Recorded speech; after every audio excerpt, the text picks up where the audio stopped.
الرحيم.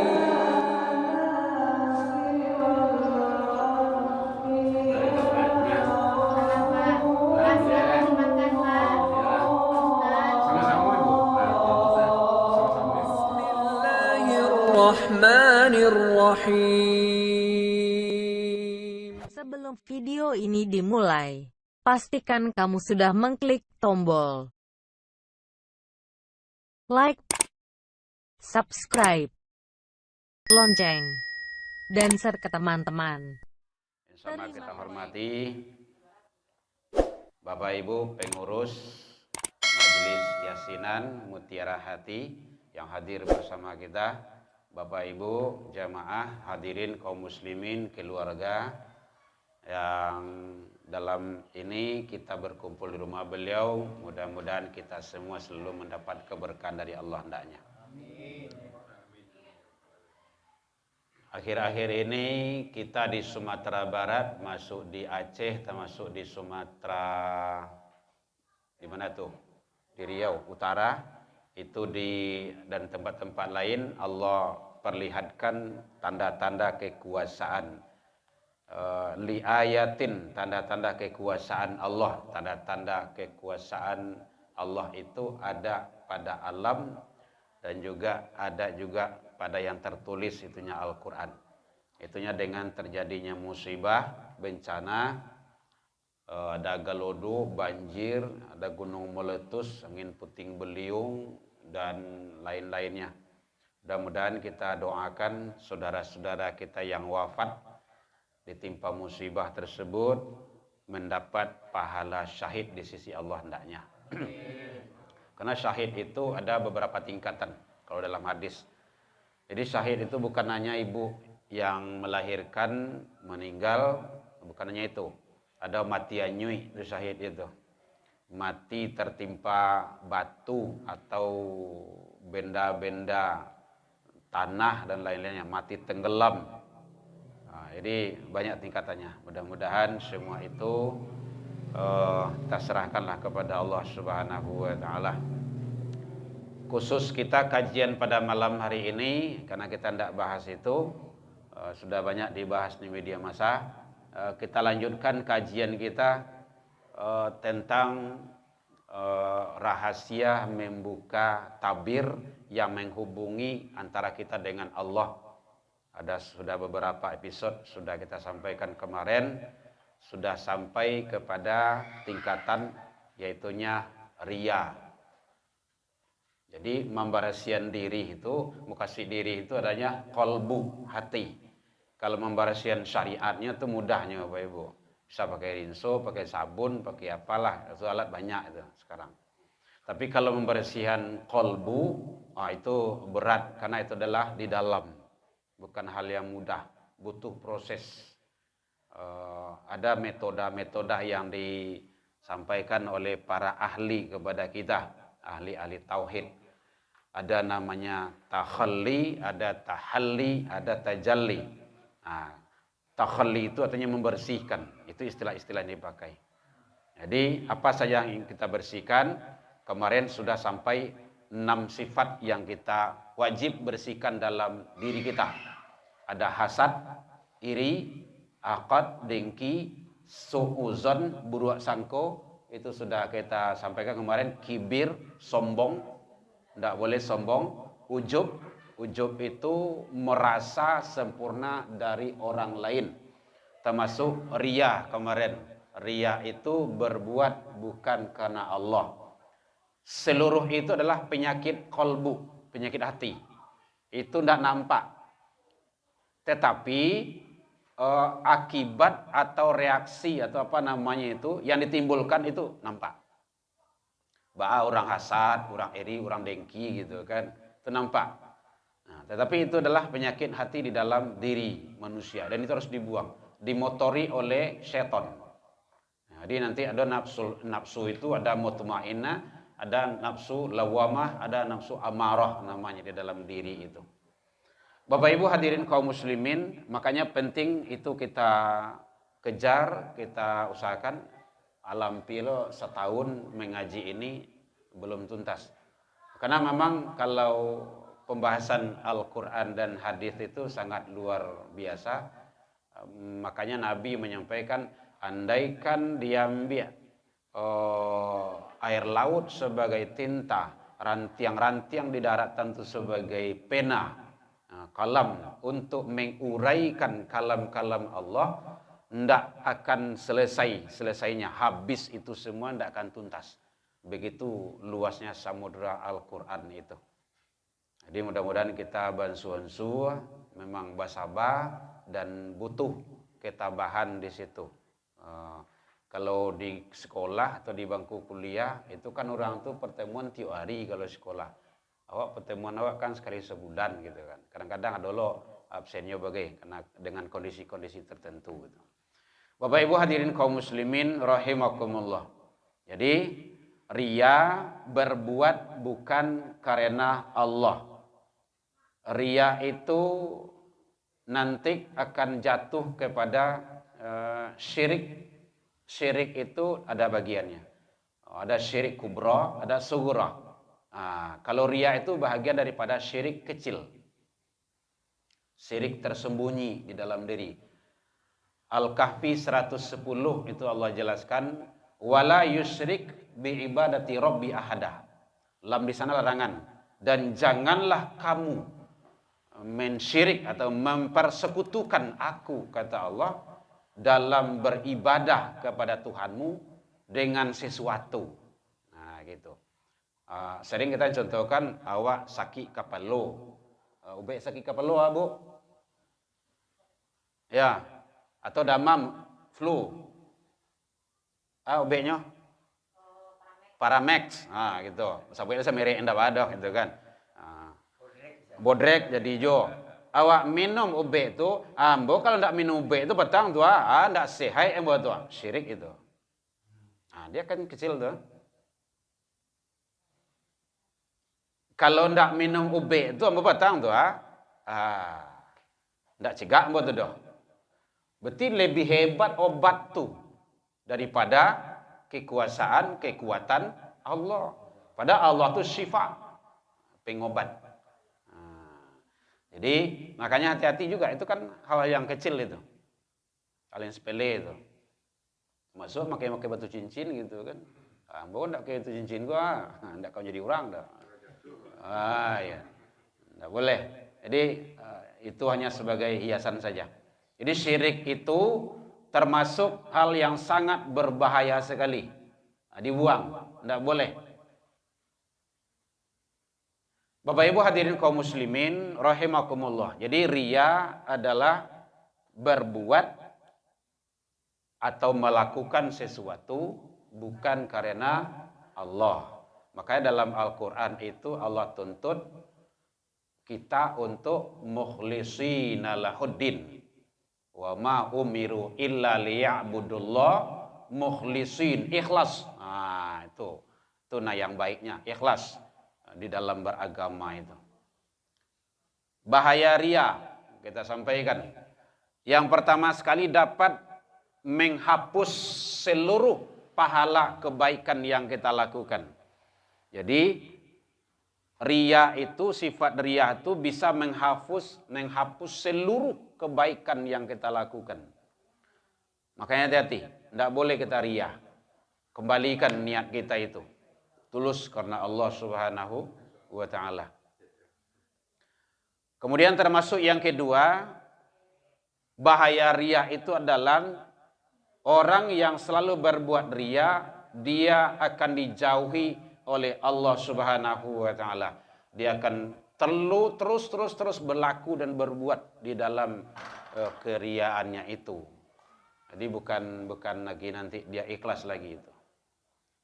Dia mendapat kecelakaan nanti di akhirat dan amalnya tidak diterima oleh Allah Subhanahu wa ta'ala. Itu jelas.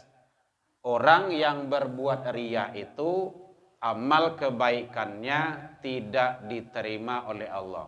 Kalau manusia mungkin mengakuinya, tapi Allah tidak. Pahalanya itu hilang.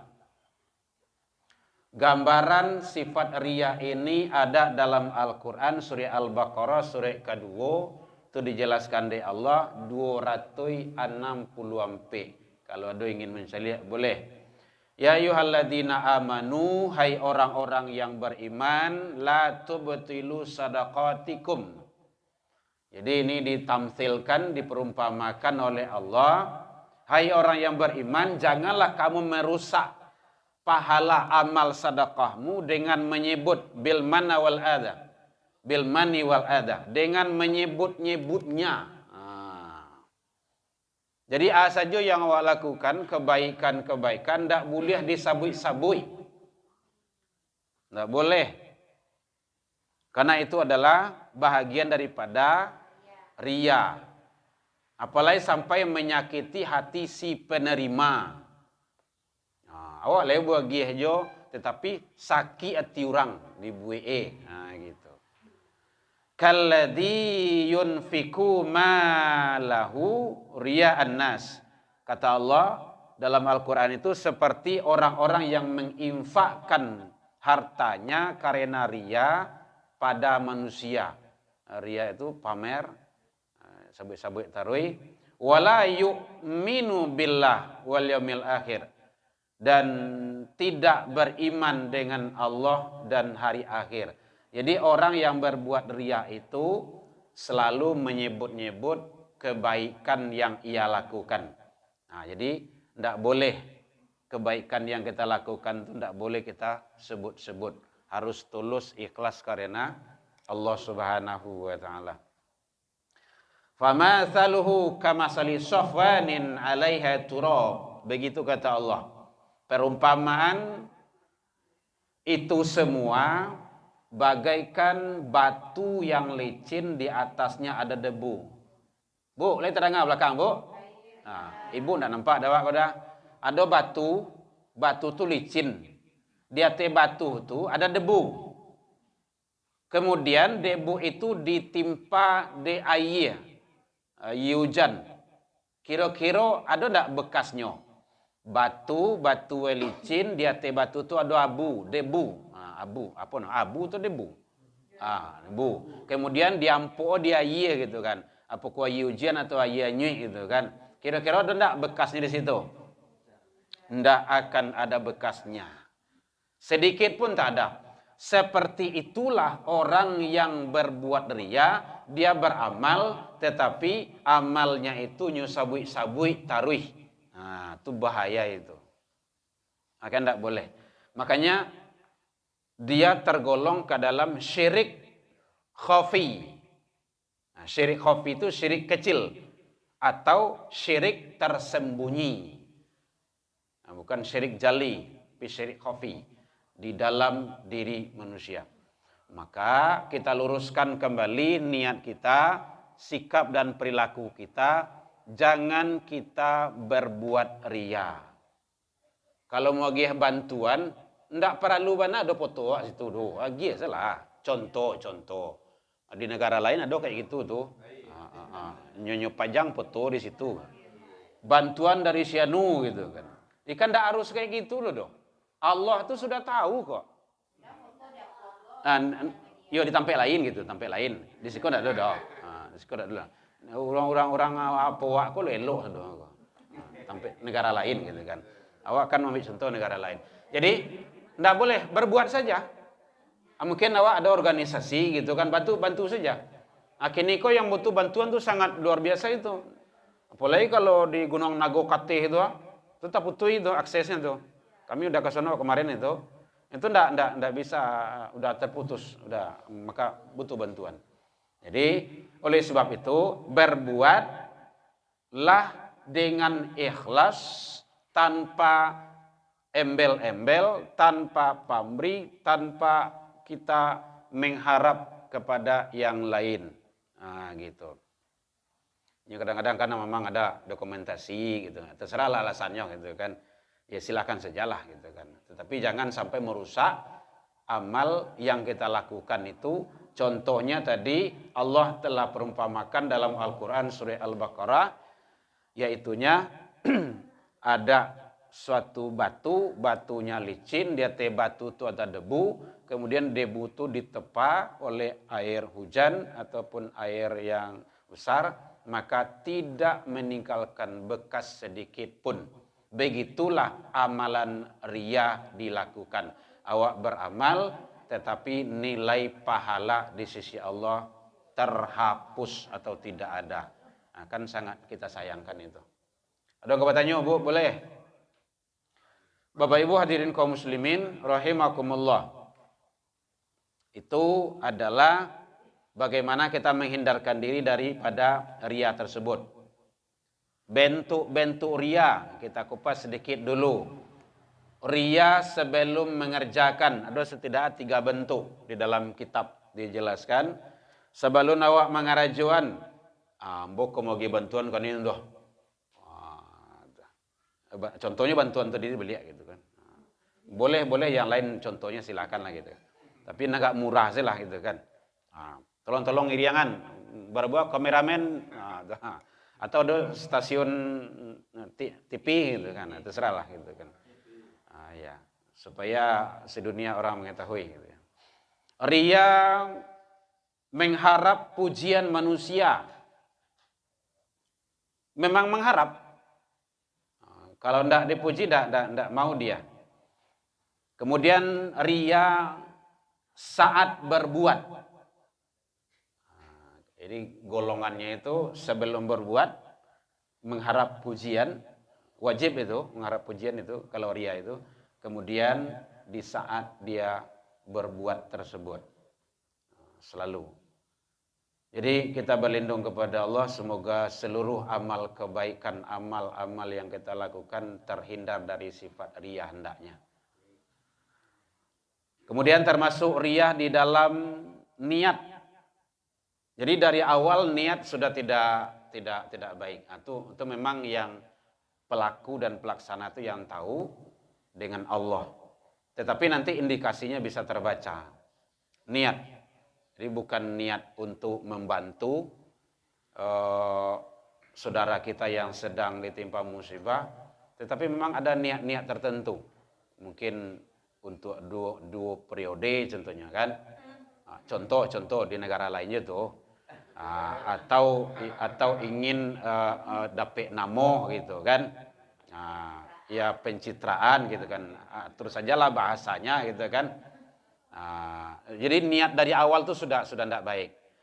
Kalau tidak ada untuk itu, tidak mau dia menjadikan status nasional, contoh kayak gitulah gitu kan, di tempat lain kan, negara lain gitu kan. Nah ya tidak sih kodo, orang sih elok sedonya orang negara Indonesia kok.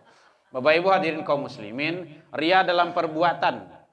Jadi sangat berbahaya sekali kalau seandainya perbuatan itu selalu kita arahkan kepada sifat yang namanya riya tersebut. Gimana cara mengatasinya? Ini yang terpenting. 1, luruskan niat. Jadi kita membantu itu tulus betul-betul karena Allah Subhanahu wa taala, bukan karena yang lain. Dicaliak tidak dicaliak orang, dipuji tidak dipuji orang, diliput tidak diliput oleh stasiun apa saja, oleh kamera apa saja, oleh YouTube apa saja, kita tetap berbuat, menyalurkan, memberikan semampu kita. Berdoa mohon kepada Allah untuk pertolongan. Diminta tolong kepada Allah agar terhindar dari sifat-sifat riya tersebut yang sangat membahayakan. Karena tidak ada nilai di sisi Allah Subhanahu wa taala. Kendalikan diri kita. Itu cara mengatasinya. Kendalikan diri bahwa semuanya titipan Allah. Aku berikan kepada jalan yang engkau redai ya Rabb. Jadi semuanya itu adalah titipan Allah. Kalau tidak bisa berupa harta, boleh tidak dimasalah. Mungkin tenaga. Tenaga yang bisa kita lakukan. Tidak bisa mungkin berupa uang, tidak, apa saja yang ada. Kini yang sangat butuh saudara waktu kini kok. Ada Al-Quran, antarkan Al-Quran kemarin. Antarkan Al-Quran ke sana. Karena kita juga ada mengiringi kemarin. Bukan riya Bapak Ibu, motivasi saja gitu kan. Mengiringi ada kemarin majelis taklim. Ada kita apa yang bisa kita bantu. Karena sangat puasa kamasua. Sabantalai tahun akan berubah. Rumah ndak ada. Kau usaha ndak ada. Nyolah tandih sedo tandih itu masuk kampung ambo tuh. Lo linyah sedo, habis sedonya. Ndak ada loh do. Yang ada angok sedonya, gitu. Jadi sangat berat beban saudara kita itu. Setidaknya kita ringankan apa yang bisa kita lakukan.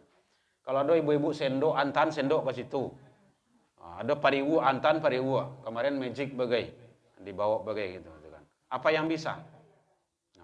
Daerah yang sangat membutuhkan. Jadi kalau memang langsung ibu-ibu kalau ingin pai langsung ke situ.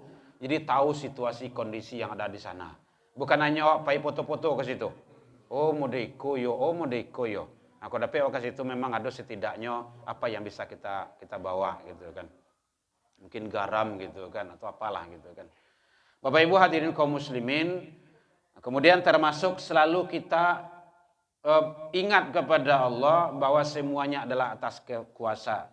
Sembunyikan semua amal kebaikan yang kita lakukan. Sembunyikan di situ mukasinya, tidak usah kita gembak-gemborkan agar menjadi kebaikan di sisi Allah Subhanahu wa taala. Bapak Ibu hadirin kaum muslimin rahimakumullah, orang yang selalu berbuat dan berperilaku riya itu, maka dia dipastikan oleh Allah masuk ke dalam neraka. Ayatnya itu sudah hafal bagi kita itu. Surah Al-Ma'un ayat 4 sampai 6. Fawailul lil musallin. Kecelakaan besarlah, neraka wailah bagi orang yang salat. Alladzina hum an salatihim sahun, orang yang ria di dalam salatnya, orang yang lalai di dalam salatnya. Alladzina hum yuraun. Itu dia itu. Itunya orang yang selalu berbuat ria. Jadi orang yang sholatnya lalai, orang yang ria, itu tempat duduknya dalam neraka. Begitu kata Allah dalam Al-Quran surah Al-Ma'un. Maka kita hindarkan diri kita. Jadi sholat ikhlas karena Allah. Tidak boleh kita lalai. Lalai dari segi waktu, dari segi bacaan termasuk ingatan. Awak sholat pangana antara mahkamah gitu kan. Awak sholat di ujung-ujung waktu contohnya kan. Awak sholat antar iklan. Kalau yang hobi menonton, antar iklan sholatnya itu. Ada juga tuh di tempat lain gitu kan. Pas iklan sholat. Sholat selesai iklan sudah. Tempat lain tuh. Ya pas. Kalau enggak nyambung film itu dosanya. Ayo, jadi begitulah sangat kikir kita dengan waktu dalam ibadah. Jadi makanya bagaimana kita tata kembali untuk masa yang akan datang agar kita mendapat hal-hal yang terbaik di sisi Allah Subhanahu wa taala. Baik, Bapak Ibu, ada yang akan ditanyakan? Silakan. Lah 23 menit. Ambo supaya ndak liar mana kok ambo iduin apa kok supaya iya, Pak. Jangan payah anak, Pak. Ada payah-payah. Yo aduh, kok kawan Pak Ustaz, yo hari Jumat kan yo menyumbang nasi kotak. Iya, Pak. Pesantren di pokoknya saudaranya lah. Iya. Cuma di posting gitu. Iya. Tapi awak juga tidak mau polisnya sombong atau iya, katakanlah yo posting kan itu sebagai contoh pelawak kan. Iya. Cuma itu awak bertanya kan itu ria atau untuk memberikan contoh kepada yang lain istilahnya. Iya. Yo memposting-postingnya bagi lah nasi kotak tiap hari Jumat lah. Nah, itu. Apakah ria atau untuk sebaliknya tergantung pandangan awak kan? Oh, gitu. Atau untuk memberikan contoh pada saudara-saudara yang lain kan? Nah, itu. Udah, Pak? Baik. Jadi kalau hanya sekedar sebagai dokumen bahasa sekarang kan kini kan teknologi juga banyak kok. Dokumentasi lah bahasanya, laporan ke atasan lah bahasanya, macam-macam lah gitu kan. Kalau ndak lah beku ada nampak bukti beku orang ndak lebih cayo do gitu kan. Apalagi kalau awak menyalurkan punya kurang loh gitu kan. Itu boleh sajalah gitu. Nyo nanti sesudah itu, nyo kan ada ria tadi itu, disabui sesudah itu, itu yang ndak boleh lagi do. Tapi cukuplah sampai di sana, semuanya kita serahkan kepada Allah. Semoga Allah memberikan yang terbaik dan membalas akan dengan yang lebih baik. Gitu. Kalau hanya sebagai tataran foto, boleh, tidak di masalah gitu kan. Yang penting jangan jauh dari sana gitu kan. Jangan terjebak kita di sana karena semuanya itu atas izin dan kuasa Allah Subhanahu wa taala. Dia tipis sekali itu, dia tipis. Berbuat bukan karena Allah. Jadi inti utamanya itu adalah satu niat di sana itu. Jadi niat itu kita luruskan karena Allah. Nah, kemudian teknisnya itu bermacam-macam. Karena awak mungkin ada orang minta tolong ke awak gitu kan, itu bisa saja gitu, tidak di masalah gitu kan. Yang penting jangan sampai berulang-ulang atau disebut-sebut atau bahasa menyakiti hati. Kalau dalam Al-Quran tadi itu menyakiti hati si penerima, nah gitu. Janganlah menyakiti hati si penerimanya. Si penerima itu artinya orang yang kita beri tersebut. Mungkin awak bagi bantuan gitu kan. Jangan sampai tersinggung hati orang. Ataupun tersinggung itu banyak caranya. Dikirim lado, kira lado kok lah busuk sudah ya. Kalau tidak kasado, tidak lah separuh gitu kan. Karena mungkin tertahan di bandara. Contoh kayak gitulah di tempat lain, negara lain gitu kan. Negara lain sedo itu mah. Di awak kok tidak do. Contoh gitu. Jadi itu bahagian daripada hal-hal yang menyakiti hati si penerima. Jadi langsung saja yang baik-baiknya.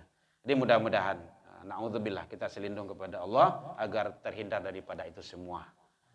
Ibu-ibu masih ada? Enggak, makan oleh? Perbedaan motivasi dan ria kok kadang tipis loh Ustaz. Ya. Contohnya saja mungkin di rumah Ustaz. Tuh. Ya. Sama anak itu ya. Membandingkan gitu kan Ustaz. Aku motivasi kan Ustaz. Ya. Tapi karena di awak sabu itu carilah contohnya anak dua gitu kan. Carilah anak adik saya sholat nak do di dia podo. Ya. Ada disuruh surah doa nanti abangku harus lo disurah dulu gitu Ya. Maksud lo untuk bagian motivasi ke yang si abang. Pokoknya bagi abangku menerima dia kolaria gitu. Caranya tuh Ustaz. Beda tipis Ustaz. Betul. Makanya konsep pemahaman itu yang perlu. Itu gunanya sebenarnya awak mengaji. Jadi konsep ria itu kan berbuat bukan karena Allah. Jadi kalau adik itu berbuat karena Allah itu bukan ria. Abang menganggap adik itu ria, itu anggapan. Anggapan si abang. Tapi adik itu berbuat. Kan bukan adik itu yang menyebut-nyebut, tapi mamanya kayak menyebut. Soalnya mama itu kan membandingkan. Sebenarnya kan sifat kita artinya memotivasi. Tujuan awak kan memotivasi. Nanti atur saja psikologinya. Kalau seandainya memang sekali bisa dimotivasi dengan cara itu, boleh. Tapi kalau rasanya enggak, jangan dilanjutkan. Kan nanti itu teknis dalam pendidikan itu Bapak Ibu. Soal kan nanti kalau membanding-bandingkan anak terlalu sering, nanti anak yang dibandingkan itu nanti akan rusak beban mentalnya. Iya. Makanya awak diskusi saja mungkin Bapak Ibu, suami istri gitu kan. Kalau lah sekali rasanya ndak menerima dibandingkan dengan adiknya atau dengan abangnya, kedua ndak usah dibandingkan lagi dengan cara yang lain. Itu teknis lagi itu. Itu parenting dalam pendidikan anak sebenarnya itu. Jadi untuk memotivasi itu banyak cara gitu kan. Boleh membandingkan kalau itu rasanya termotivasi, kalau tidak boleh tidak dengan cara yang lain gitu kan. Apa yang harus bentuk-bentuk yang lain, itu teknisnya. Tapi yang jelas adik tidak berbuat ria, cuman anggapan abang berbuat ria. Adik itu kan niatnya kan ibadah gitu. Cuma anggapan. Disitulah makanya abang tuh harus banyak belajar ilmu agama, pendalaman supaya apa yang dikecekan ria, apa yang dikecekan suuzon, apa yang dikecekan sombong. Kan kemarin kan sudah kita uraikan itu. Dengan adanya definisi-definisi seperti itu, nanti kita lebih terarah. Ria itu berbuat bukan karena Allah. Kalau karena Allah kita berbuat, walaupun ada orang lain mengeksposnya, banyak stasiun media yang merilainya, lain-lainnya, itu sah-sah saja, boleh. Ataupun di Sabuyan 10 juta numbang ke masjid gitu kan, boleh. Itu dalam rangka kita fastabiqul khairat, berlomba-lomba dalam kebaikan. Nyo sesudah itu disebut-sebut lain, itu masalah. Nah, gitu. Iya, Bu, ya. Iya, Bu, boleh. Kok yang baru-baru terjadi loh, Ustaz? Iya, Bu. Enggak lawa tuh. Enggak usah sebut nama, Bu. Orang lain. Nah. Ustaz, kan? Iya. Baru-baru terjadi. Iya. Kan misalnya organisasi A Mm-mm. minta sumbangan untuk bencana. Yo. Itu lawan dia kan, Ustaz. Iya. Salah dia gitu, Ustaz. Ah. Itu dibolo organisasi B. Iya. Itu kok wajawe, Ustaz. Hmm. Ya wah lagi batang. Itu termasuk dia atau baat, Ustaz. Oh, gitu. Wah lagi ke organisasi A tuh mah kata kasih B. Itu termasuk dia atau baat, Ustaz. Baik. Boleh disebut, boleh tidak. Tapi yang jelas, pandai-pandai sewa, jangan sampai mungkin tersinggung perasaan yang lain lah gitu kan. Aduh, maaf dulu ya Pak ya. Ada dalam Al-Qur'an. Begini. Qaulun ma'rufun wa maghfiratun, ucapan yang baik, yang ma'ruf, wa maghfiratun, dan permohonan maaf, khairun, lebih utama, lebih baik, lebih bagus, lebih afdol, min sadaqah, daripada memberi, tetapi memberi itu menyakiti hati si penerima. Nah, gitu. Jadi sebenarnya kalau sudah kita lakukan yang pertama, mungkin kita enggak lagi untuk yang kedua, ya bilang saja yang baik-baik saja gitu kan. Nah, artinya ucapan yang bagus-bagus saja, sampai yang elok. Kemarin sudah Bang ya. Nah, gitu. Jadi supaya dia tahu. Ataupun enggak usah sabuin BA-nya gitu. Organisasi itunya. Kebatang Allah Bang. Nah, mohon doanya ya Bang ya, mudah-mudahan ke depannya ada lagi gitu.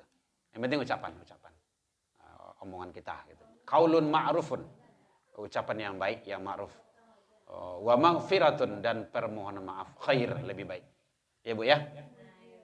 Baik, demikian saja Bapak Ibu. Lah 32 menit. Lamuana kok dingin lah di belakang. Demikian saja, mudah-mudahan kita selalu diberikan keistiqomahan hati oleh Allah Subhanahu wa taala. Berusaha kita untuk membersihkan kolbu kita. Memang Bapak Ibu, buan suan-suah, kajian Nikoko memang itu baru tataran awalnya, satu, dan itu belum selesai. Satu episode, takhalli, membersihkan kolbu. Nah, dia dalam pandangan Imam Ghazali itu ada 10 itu. Baru sampai yang ke-6. Nah, jadi mudah-mudahan dengan kesabaran kita akan sampai nanti kepada titik yang terbaik, yaitunya kita bisa munajat dengan Allah yang terbaik. Dalam Al-Quran surah Al-Fajr itu, ya Tuhan nafsul mutmainnah, jiwa-jiwa yang tenang, yang damai di sisi Allah Subhanahu wa taala. Demikian saja, alfu minkum ilal liqa fastabiqul khairat, wabillahi taufiq wal hidayah. Wassalamualaikum warahmatullahi wabarakatuh.